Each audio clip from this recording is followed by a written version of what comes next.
Oh Ustaz, saya nak isyarah tu agak banyak, tuan-tuan tak faham tanya lain. Saya nak sebut buat atas, saya nak kata ayat la ikraha fiddin adalah mansukh. Dimansuhkan dengan asalnya. Kalau saya sebut tu hadis, ada ayat Quran yang masyhur dengan ayat dinamakan ayat saif. Cuma ayat ni di Malaysia tak pernah disebut. Mana? Faqatulul musyrikin haitsu wajadtumuhum. Ada ayat gitu. Ada ayat kalau kita baca surah Baqarah, ayat dia bunyi macam ni. Waqtuluhum haitsu saqiftumuhum wa akhrijuhum min haitsu akhrajukum. Pernah dengar jumpa yang tu? Tak pernah dengar saya sebut. Tuan-tuan tak kerti baca Quran, surah Baqarah tak saya lalu. Walaupun tuan-tuan tak tahu makna, takkan tak perasan ayat Quran tu. Ayat Quran tu sebut itulah. Macam ni tengok. Ada tak ayat Quran macam ni? Lakum dinukum waliyadin. Ada? Bisa dengar tu? Tak bisa dengar memang nak apa lah tu. Dengar sebut. Lakum dinukum waliyadin tu maksudnya apa? Agama agama aku. Keras lah ayat tu. Apa maksud keras macam mana? Kita tak boleh ikut dia tak boleh ikut kita. Macam tu kan? Agama kau. Maksudnya tak ada tolak ansur antara urusan agama, antara Islam dengan kafir tu. Saya tanya Malaysia adakah beramal dengan ayat Quran tu? Tak, Malaysia dia lebih kepada beramal ayat mahabbah, toleransi, moderation. Di mana? Depa raya, kongsi raya, ada secara awal-awal berakidah macam tu. Itu amalan Malaysia. Apatah lagi khusus Assalamualaikum tak boleh. Yang ni untuk orang Islam. Jadi transformasikan dia dalam bentuk satu Malaysia. Macam mana? Salam satu Malaysia. Sedangkan bak salam bak agama. Ni agama tak boleh bagikan kau. Malaysia lah ni dia dah transformasi macam-macam tuan. Salam pun dah boleh jawab salam orang kafir. Bahkan gunakan salam satu Malaysia. Bahan dengar ni, ada tak orang kafir boleh masuk skim wakaf? Ada? Tuan-tuan tak mesti tengok TV kan? Ada ya? Ada skim wakaf orang kafir boleh masuk. Macam ni. Ada tak orang kafir yang menteri-menteri ke esko-esko ke dia bagi datang untuk buat korban? Ada? Ada tak menteri-menteri ataupun orang kafir yang bagi duit ke orang Islam sumbangan untuk mengerjakan umrah dan haji? Ada? Woi, bagus lah. Malaysia ni toleransi, very good tolerance. Satu mereka puji Malaysia punya Islam bagus. Tentu dah sikit nak sebut apa tu? Nak cerita la ikrah fiddin je rasanya. Ayat tu mansukh. Bahkan ayat lakum dinukum waliyadin mansukh. Ayat Quran asalnya tegas, bukan asalnya. Yang latestnya adalah Islam dengan kafir dia tak ada tolak ansur. Dari sisi sudut kalau memang dia tak mau Islam, tak ada tolak ansur. Macam mana pun untuk proses tu, dengar saya sebut, untuk dapat proses hukum tu macam ni, apa dia? Orang Islam kena faham Islam, kena kerti Islam, mengaji Islam, memang amal Islam. Lepas tu orang Islam ajar Islam bukan kepada orang Islam. Orang Islam yang sangat hebat dengan Islam ni ajar Islam kepada orang bukan Islam. Yang orang bukan Islam dapat fahaman Islam sejelas-jelasnya. Lepas tu kita pun ramai Islam, ramai Islam. Lepas tu orang kafir dah sampai dakwah Islam semuanya. Waktu disuruh tak dia masuk agama Islam? Disuruh. Sampai pada tahap kita telah menubuhkan kerajaan Islam. Masa tu bagi pilihan pada dia, masuk Islam ataupun duduk dalam kerajaan Islam sebagai kafir zimmi, bayar jizyah hatta yu'tul jizyata an yadin wa hum saghirun dalam Quran, ataupun pilihan ketiga apa dia? Kau keluar daripada negara kami, kita perang. Tapi nak proses macam tu, mula-mula macam mana? Kita Islam komplit, lepas tu kita dah kuat Islam, sebarkan Islam pada orang kafir. Proses satu-satu tu lah. Tapi hukum latest kena jawab macam mana? Bolehkah biar orang kafir jadi kafir dan tak boleh paksa orang kafir yang masuk Islam? Tak betul. Kalau ikut orang kafir memang disuruh. Dengar tak? Nabi Muhammad dia ajak ada orang kafir yang masuk Islam. Sampai tahap mana? Ada tak Rasulullah perang dengan orang kafir? Ada. Siap. Tapi adakah macam ni? Kau tak Islam aku bunuh. Macam tu ke? Tidak. Bila sampai tahap tu?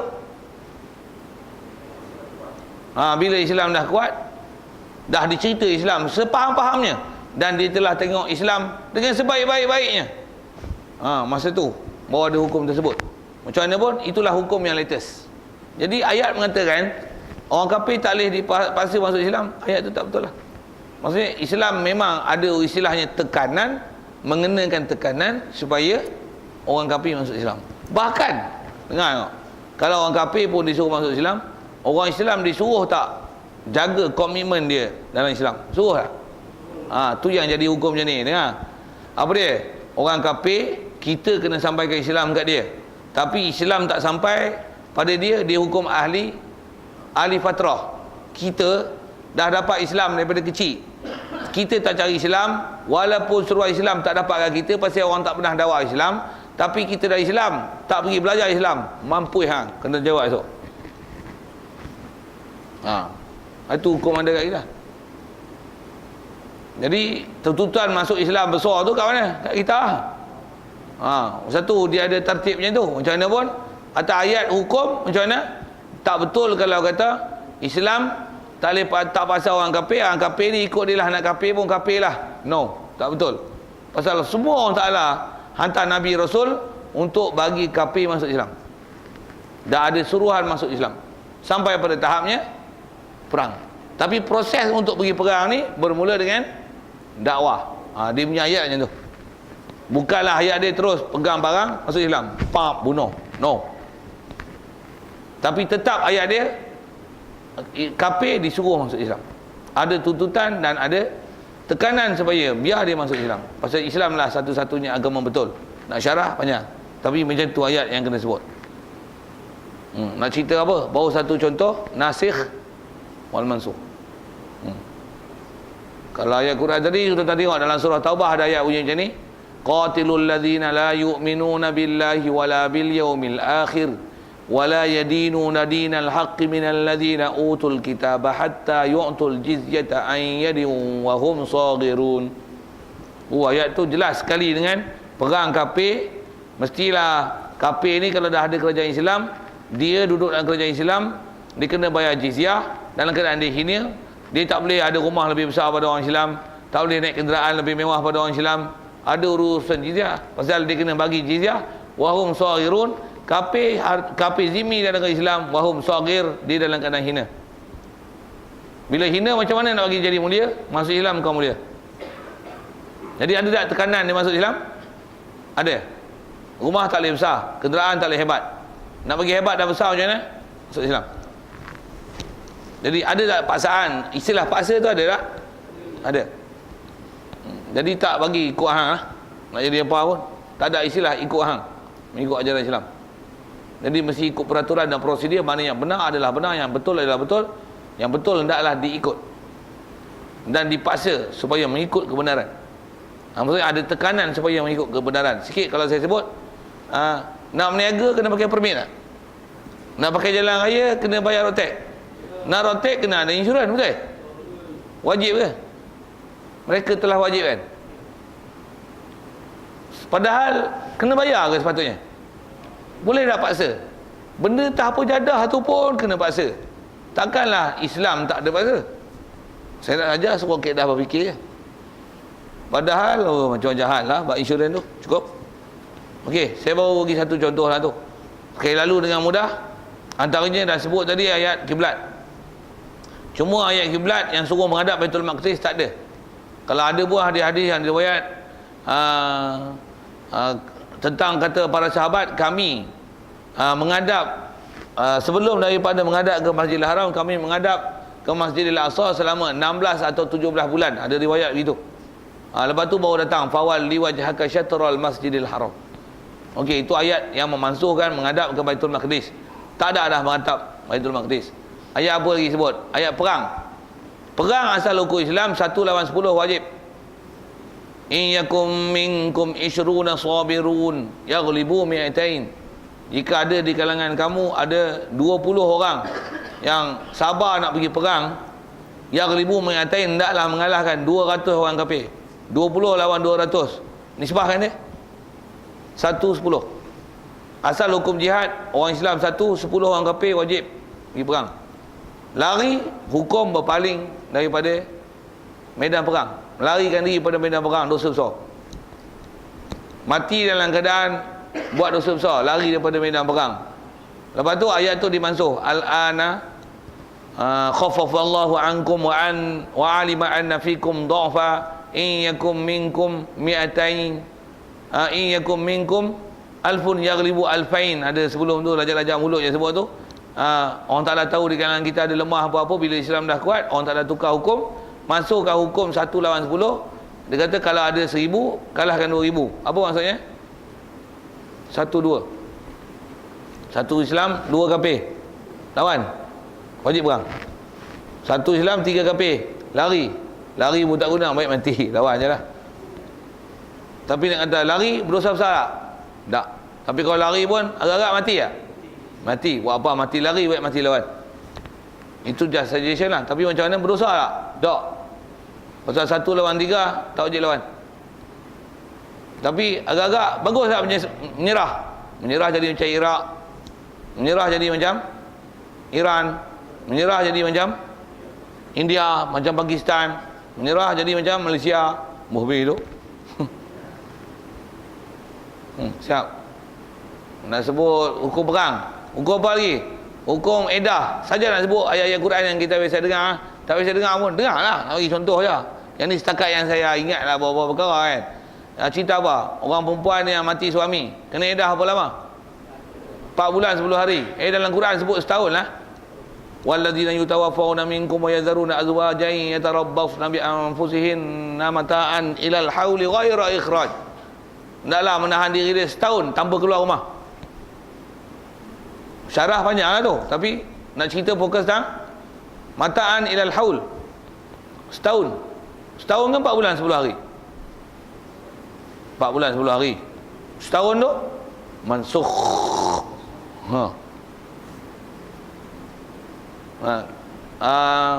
Ada ayat Quran yang bunyi macam ni.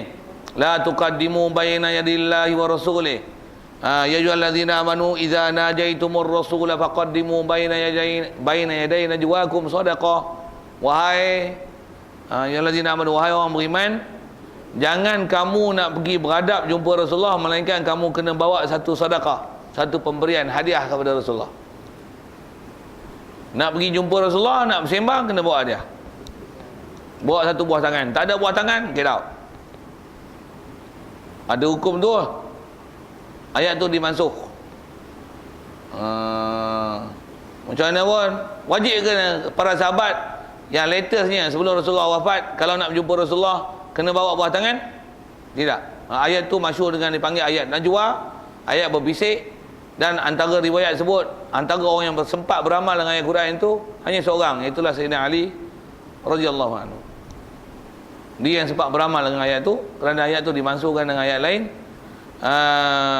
yang memansuhkan hukum kalau nak berbicara dengan Nabi tak payah bawa dia.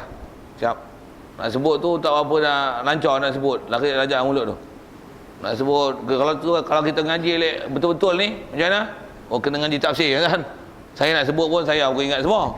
Tapi nak sebut tentang beberapa contoh lah yang ada dalam Quran. Ada istilah nasikh mansukh. Dan sekali lalu saya sebut tadi, khususnya nak sebut la ikrah fid din tu, itu ada pahaman kebangsaan, tapi itu ialah pahaman yang dalam Quran adalah hukum mansukh.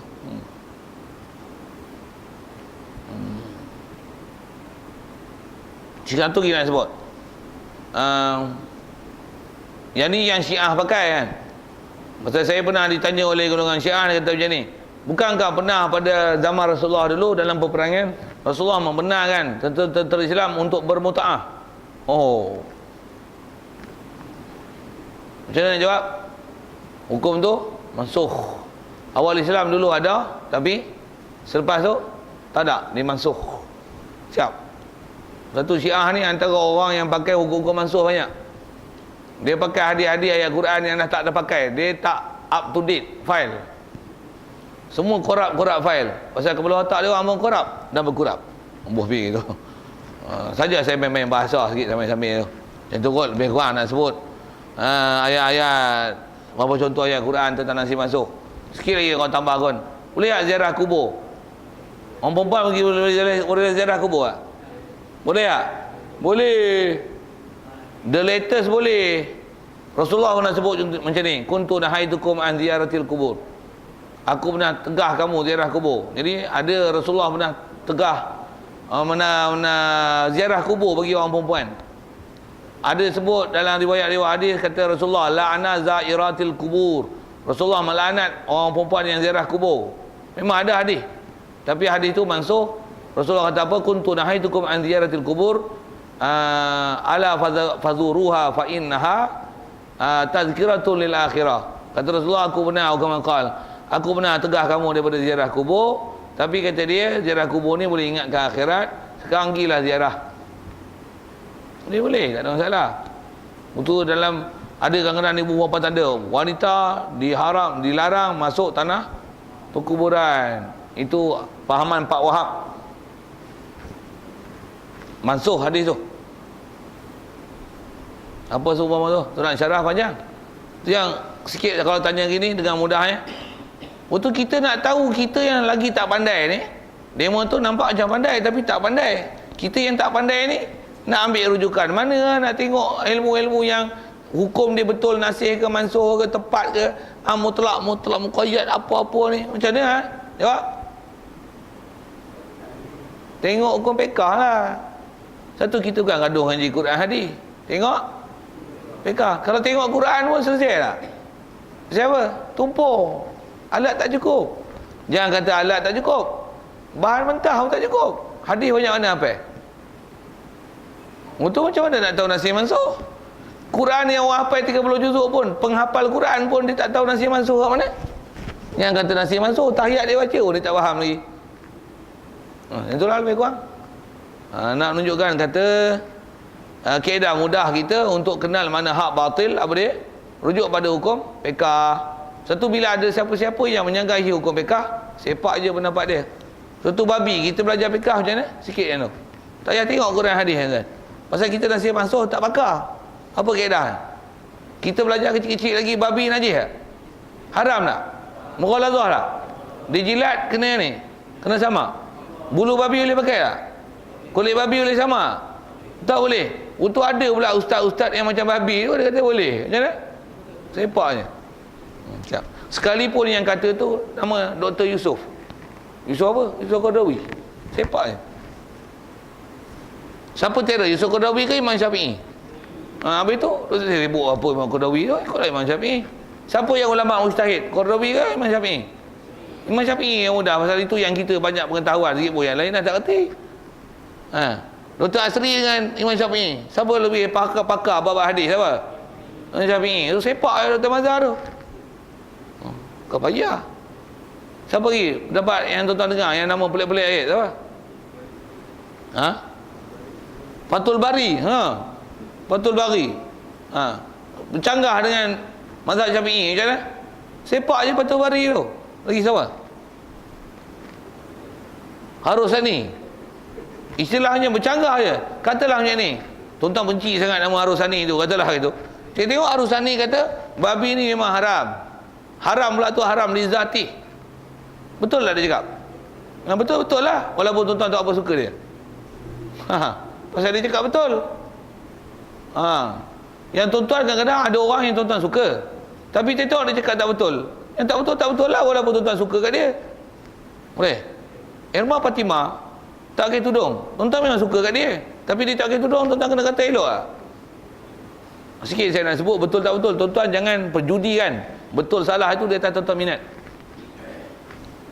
Tuan-tuan mesti kata yang betul ialah betul, yang salah adalah salah, berdasarkan parameter kaedah fiqh yang ulama dah ajar lama lah, mana betul mana salah. Siap. Saya ajar dengan kaedah mudah. Saya tak payah ajar Quran hadis pasal kita pun tak ada yang pakar Quran hadis. Sebut je mudah yang itu. Tak ada antara kita zaman lah ni yang pakar Quran hadis. Baik semak fiqh kat sana.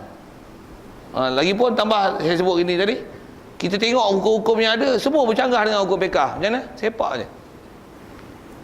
Satu ngajilah fiqh, satu nak baca kat fiqh tu.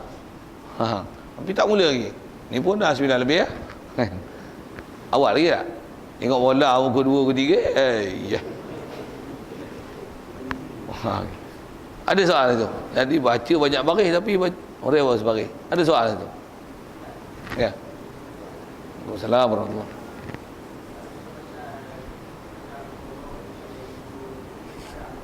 wabarakatuh.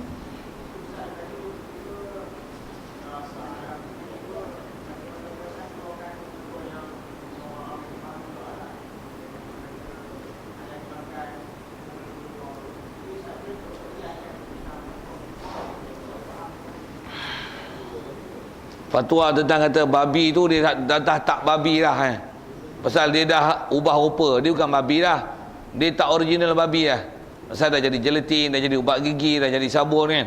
Memang rasanya banyak di WhatsApp dan di share kan dalam Facebook maklumat-maklumat yang seumpama itu dengan versi Arabnya, versi Melayunya, versi orang putih yang pun ada kan. Betul kan? Soalan situ lah, minta bagi penjelasan tu. Kaedah kita dalam fiqh, benda yang najis dia tidak akan boleh jadi suci, melainkan jika berlaku transformasi yang semula jadi made in Allah Ta'ala. Kalau ada yang boleh berlaku transformasi dengan buatan dan ikhtiar, masyhur dalam fiqh ada dua je. Kulit bangkai disamak, betul? Syarat dia sama. Dan syarat dia berlaku proses transformasi yang kulit unsur hayawan bila disamak dengan benda tajam, dia jadi seolah-olah pakaian, rendam tak busuk. Itu syarat transformasi dia. Yang kedua adalah arak jadi cuka, dengan syarat jangan campur apa-apa. Mestilah proses dengan proses semula jadi. Mestilah proses transaksi dan transformasi dia. Wopi bahasa moden sikit tu. Dengan sendirinya. Campur tanpa menggunakan apa-apa pembangkit yang mempercepatkan proses pencukaan. Boleh? Faham? Kalau bubur sesuatu mencepatkan proses, walaupun jadi cuka daripada arak, najis. Kalau kulit bangkai pun yang boleh selain pada anjing dan babi. Kita belajar dalam fiqh macam tu. Jadi kalau kulit anjing dan babi ataupun kulit bangkai selain pada anjing dan babi disamak, tapi bila kena air dia busuk, maka itu tak sah proses transaksi, pasal proses transformasi itu tak berlaku, kerana sebenarnya masih kulit bangkai itu berupa ke kulit, kerana dia ada sel-sel haiwan yang masih belum mati dengan sebab rendam benda-benda yang tajam zatnya ni, yang bila kena air menyebabkan dia jadi busuk. Jadi masih belum berlaku proses transformasi bertukar seolah-olah macam pakaian itu. Okey. Jadi kaedah yang boleh ialah jika berlaku transformasi macam tu. Satu, kalau babi, still it is babi, walaupun keturunan babi dengan binatang halal, babi dengan lembu, jadi babu haram tak? Bukan babi kan tuan, babu. Bahkan memang rupa lembu sebiji, tak ada hidung kempang, bertanduk, bunyi pun boh, tapi babu. Maksudnya ambil benih babi, dan bahasa bila benih ada DNA lah. DNA mudahnya bahasa lah ni, DNA lah. Pasal apa-apa daripada pembenihan, proses zuriat dan pembenihan, dia mesti ada istilah DNA. Bila ambil pada babi, mesti ada DNA babi. Kaedah bab keturunan, dia bila ada keturunan, dia melibatkan DNA. Maksudnya memang ada juzuk babi yang daripada keturunan ke bawah selalu galur dia ke bawah tu, dia masih adalah hukum babi, walaupun dah tak rupa babi. Boleh? Jadi ada berlaku transformasi tu? Tak ada. Pasal it is babi. It is DNA babi. It is juzuk babi. Okey. Itu kalau sebut ke keturunan sikit. Jadi kalau babi dijadikan gelatin, is it babi? Is it babi lah. Jadi adakah babi? Babi lah. Haram tak? Haram lah. Adakah itu istilahnya istihalah, berubah daripada babi kepada benda lain? Benda lain ke? Tak. Kalau ada benda lain macam ni, babi, tai babi tak? Tai babi adalah hukum babi. Tai babi buat baja limau, untuk pokok limau, sedut baja babi, lepas tu keluar buah. Adakah buah babi? Jawab. Buah limau bukan buah babi tak? Boleh tak makan limau daripada baja babi? Boleh tak makan? Boleh? Pasal apa? Pasal buah limau adalah buah bukan babi. Berlaku transformasi. Tarik, baja, pokok, buah. Transformasi. Toge siram dengan air kencing, gemuk-gemuk. Adakah toge kencing? Toge ialah toge, walaupun memang disiram dengan air kencing dan disemai dengan air kencing. Boleh? Ada tak DNA kencing dalam toge? Tak ada. Tak ada. Memang diserap, tapi Allah Ta'ala buat satu tapisan yang halus, tak masuk apa-apa unsur air kencing atas nama kencing dalam tumbuhan. Tak ada. Dia akan diserap sebagai baja yang menyubur kan dia. Tu memang saya nak sebut tu. Ikan keli bagi makan babi. Dengar elok. Ikan keli bagi makan babi, ikan keli jadi babi tak? Dia bukan macam keturunan babi tu. Dia hanya makan babi. Tapi bila dia makan babi, dia jadi babi tak? Dia tak jadi babi. Itu boleh tak makan ikan keli tu? Boleh, tapi tak apa elok. Tak petah lagi dia berbau. Dia ada makruh makan. Tapi adakah haram makan? Tidak. Walaupun itu, kalau katalah air tu sikit jadi mughalazah, keli tu jadi mutanajis mughalazah. Jadi nak makan, buang isi perut dia apa? Lepas tu cuci dia. Sama lah dengan salah satu daripadanya ialah air tanah. Itu kaedah fiqh. Sama prinsip. Betul lah, prinsip sama. Nak sebut prinsipnya sama. Dan cuma kerang tu macam ni sikit. Kerang tu, yang dalam kerang tu perut dia ke? Isi kerang. Isi kerang, kulit isi tu kan. Dalam perut tu perut kerang ke isi kerang? Tapi kerang buang perut tu ada apa? Macam mana pun saya nak tanya perut tu. Kalau yang dalam kerang tu ialah perut, maksudnya perut ialah perut. Tapi kerang tu adalah kerang makan babi? Adakah kerang tu jadi babi? Tidak. Jadi kalau kata dia perut, cuci perut, dia ialah mutanajis, cuci boleh makan. Cuci pun kaedah cuci babi lah. Okay, siap.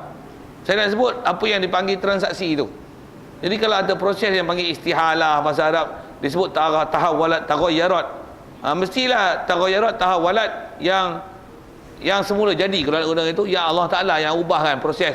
Taik jadi baja, arak jadi cuka, kulit jadi macam pakaian dengan sama. Jadi bab yang boleh usaha dua tu je. Adapun baja macam mana proses pembajaan, pokok serap, itu bukan ikhtiar lah. Kita tak ada masuk campur tangan sikit pun. Macam tu kot. Jadi si proses. Jadi kalau berlaku proses macam tu, yang tu barulah dipanggil halal. Pasal dia itulah dipanggil transformasi. Adapun yang gelatin ni, dia buat dalam amal, proses campur, masih ada. Kalau coklat pun masih boleh kesan DNA babi. Maksudnya apa? Ada juzuk babi dalam benda tersebut. Jadi dia lah hukum babi lah. Walaupun Cadbury dah tak panggil lah babi, tapi dia lah babi pasal ada DNA babi. Air minuman kumbahan tu, air kumbahan dia mutanajis, bukan air najis. Dia bukan air kencing yang ditapis, tapi air yang bercampur dengan air kencing dan tai. Katalah itulah. Jadi bila ditapis, dia ada kaedah fiqh lah. Yang bila ditapis, lepas tu dikumpul dalam kapasiti yang banyak. Lepas tu bila dah banyak, hilang sifat-sifat najis, dia adalah suci. Yang tu lain, pasal dia bukan diri najis, tapi mutanajis. Benda mutanajis boleh disucikan, najis tak boleh disucikan. Itu kaedah. Melainkan kalau najis tu dia dengan proses transformasi yang make Allah Ta'ala. Buat misal lah, kita makan nasi suci, makan jadi taik najis tak? Macam mana pula nasi boleh jadi najis? Pasal dah diproses. Untuk yang tu yang jadi taik. Ada tak makanan yang kita makan jadi darah? Najis tak? Darah najis. Darah ni dibentuk di susum tulang kan. Kalau darah betul-betul darah ialah najis, susum tulang boleh makan tak? Betul tu kilang darah tu boleh makan? Boleh. Pasal dia susum tulang, bukan darah. Pasal apa? Susum tulang. Lepas tu darah dia dihapuskan di hati. Hati adalah asalnya darah. Darah hati boleh makan tak? Boleh. Bukan darah. Transformasi jadi hati. Limpa boleh makan? Darah tu juga nanti darah najis betul. Orang tua sebut 40 titik darah jadi air mani. Air mani suci. Suci pula. Padahal daripada darah. Coba. Transformasi. Made in Allah Ta'ala. Suci balik. Air mani tu campur jadi orang.